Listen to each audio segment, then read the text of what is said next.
Let's imagine a married couple where one spouse works at a job covered by Social Security. Okay. And the other spouse works for the local government. All right. So the government employee doesn't pay into Social Security. Right. But they do receive a pension. Makes sense. So when they both retire, what can they expect in terms of Social Security benefits? Well, this is a situation that's especially relevant right now. Oh, how so? Because of the proposed Social Security Fairness Act that's currently being discussed in Congress. Interesting. So this legislation could potentially change how Social Security and government pensions interact? Exactly. And this has actually been a point of debate for decades. I see. So can you remind us how spousal benefits are determined under the current system? Sure. A good way to illustrate this is with an example. Yeah, let's hear. Let's say we have a couple, John and Mary. Okay. John's earnings qualify him for a monthly Social Security benefit of $2,000. Got it. Mary, on the other hand, works for the local government. That position doesn't require her to pay Social Security taxes. But she does get a separate government pension. Yes. Let's say Mary's pension is $900 per month. Okay. So if Mary had contributed to Social Security based on her earnings, what would her benefit be?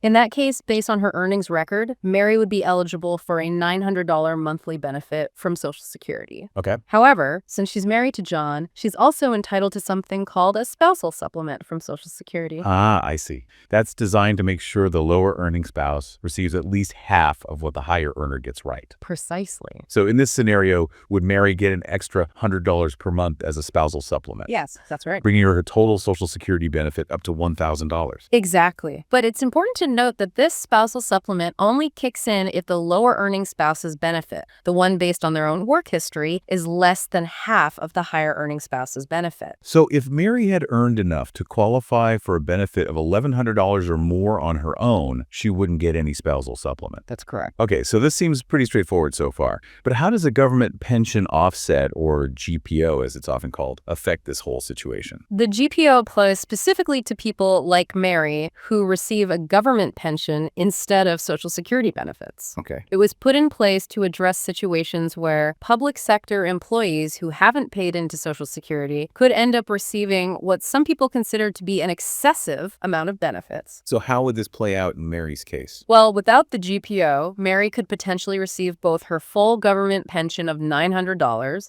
and the full Social Security spousal benefit of $1,000. So that would be a total of $1,900 per month. Right. And that's $900 more than she would have received if she had worked a job that was covered by Social Security all along. So the GPO is meant to even things out a bit. Precisely. But some people argue that this isn't really a windfall because Mary is still receiving less than the $2,000 that John gets from Social Security.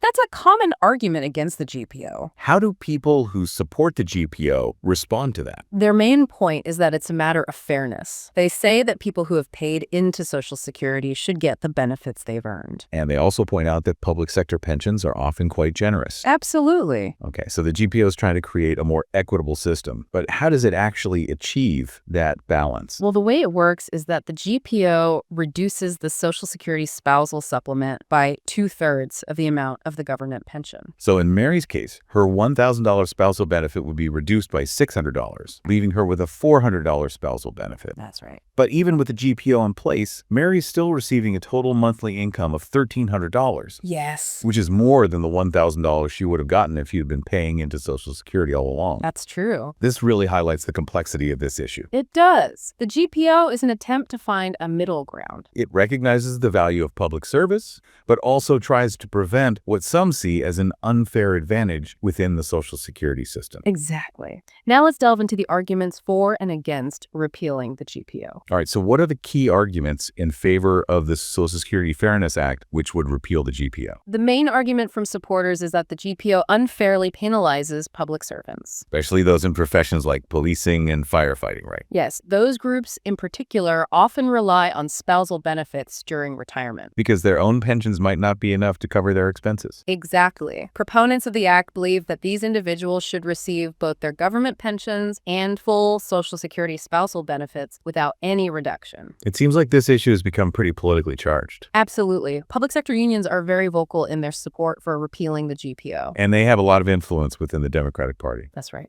But it's interesting to note that the Social Security Fairness Act has received some bipartisan support in the House of Representatives. So that suggests that concerns about the GPO go beyond party lines. headlines. It does. Now, what about the other side of the argument? What are the counter-arguments against repealing the GPO? One of the biggest concerns is the potential financial strain on the Social Security system.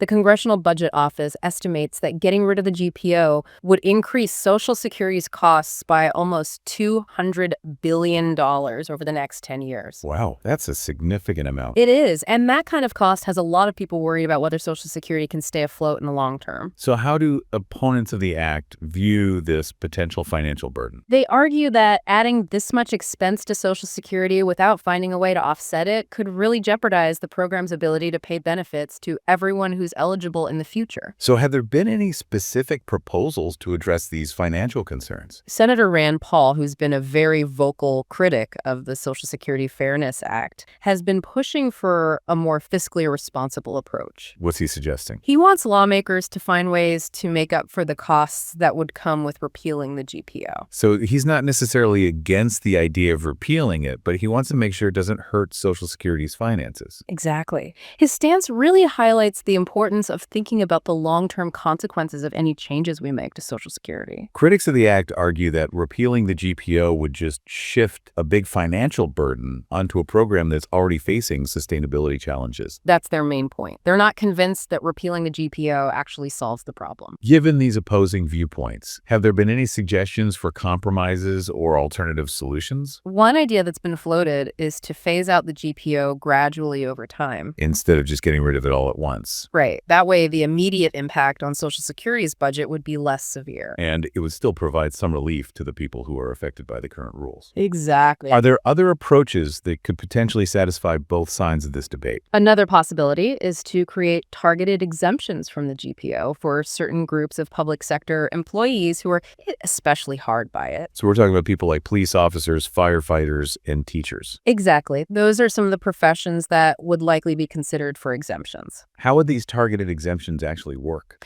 Well, the idea is that these exemptions would give relief to the people who are most affected by the GPO, while also keeping the overall cost to Social Security manageable. So the exemptions could be based on things like how long someone worked in public service, the amount of their pension, or maybe a combination of factors. That's right. It seems like this kind of targeted approach would acknowledge the specific situations of certain public servants while also being mindful of the need to be fiscally responsible. Exactly. It's an attempt to strike a balance between fairness and sustainability. But I imagine there would be some challenges in implementing these targeted exemptions. Of course. One of the biggest hurdles would be figuring out exactly who qualifies for an exemption. You'd have to come up with clear criteria and make sure it's fair across different professions. Right. And then there's the question of how to phase in the exemptions. Those are all details that would require a lot of careful thought. It sounds like this whole debate around the Social Security Fairness Act really boils down to the challenge of balancing individual circumstances with the needs of society as a whole. That's a great way to put it. How can we create a retirement system that's fair for everyone and also sustainable for the long haul? I think it requires a few key things. Like what? We need to have open and honest conversations about the issue. We need to be willing to compromise, and we need to be committed to finding solutions that benefit both current and future generations. It's not just about public sector employees or the financial health of Social Security. It's about the well-being of our society as a whole. This has been a really insightful discussion. It's given us a lot to think about in terms of the Social Security Fairness Act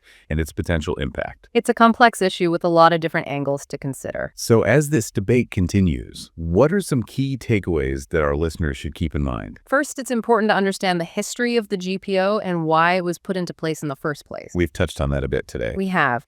And second, it's crucial to recognize that there are valid arguments on both sides of this debate. Neither side has a monopoly on the truth. Right.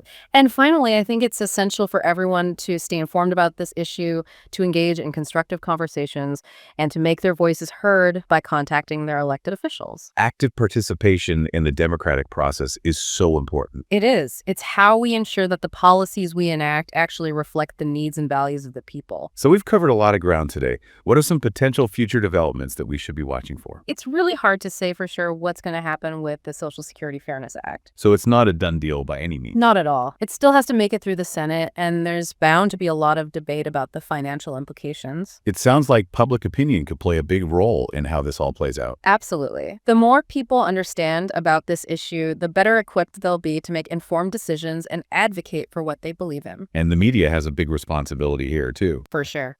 The way this issue is covered in the news will definitely shape how the public perceives it. So we need accurate and balanced reporting to help people understand the complexities of this situation. Exactly. It's not a simple issue, and it's important for people to hear all sides of the story. What can ordinary citizens do to make their voices heard on this issue? Well, staying informed is a great first step. So reading articles like the one we're discussing today. Exactly. And then talking about it with friends and family, sharing information on social media. And contacting their elected officials to let them know how they feel. Absolutely. Those are all important ways to participate in the democratic process. So we're all part of this conversation in a way. We are. Social Security is something that affects all of us, so it's important for everyone to engage in this debate and work towards solutions that benefit everyone. So as we wrap up this discussion, what's the big takeaway? What should we all remember about this issue? I think the most important thing to remember is that there's no easy answer. It's not a black and white situation. Right. There are strong arguments on both sides,